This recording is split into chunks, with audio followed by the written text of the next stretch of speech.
以赛亚书第32章，公正的王。恁看，有一个王用公正治国，有官长照正直治理，因每一个拢会亲像避风港，暴风雨中的避难所，亲像沙漠中的溪水，风暴中大石般的阴雨。迄时，目光的人会金金看。耳孔有听到的人会注意听，冲动的人有好判断，喙齿钝的人讲话顺佮清楚，无人会佮讲戆人是高尚，无人会称小人做君主。戆人讲戆话，心只有想要做歹，伊做褻渎的事，讲歹话攻击上主，伊互枵餓的人无米通食。放喙焦的人无水通啉，奸鬼的人用的方法诡诈，因计谋邪恶。虽然困苦人要求公正，因要用伪证毁灭善巧人。毋过君主计划高尚的事，坚持做高尚的代志。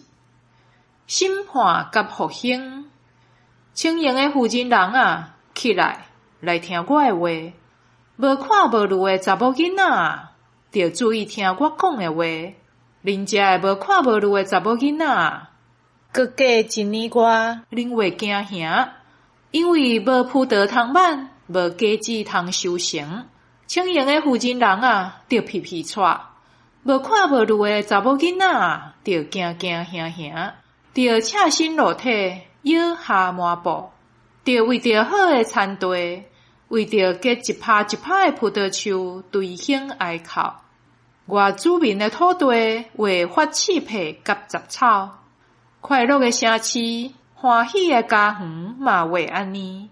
王宫会互人放杀，闹热的城市无人住，城堡甲守望塔拢会永远变做洞穴，真做野驴甲牛羊欢喜的草埔。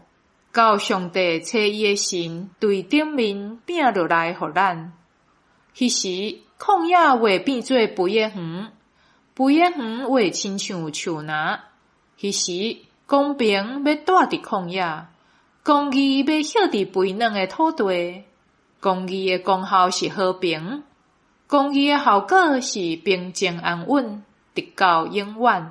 我的子民会住伫和睦的家，安稳的厝体。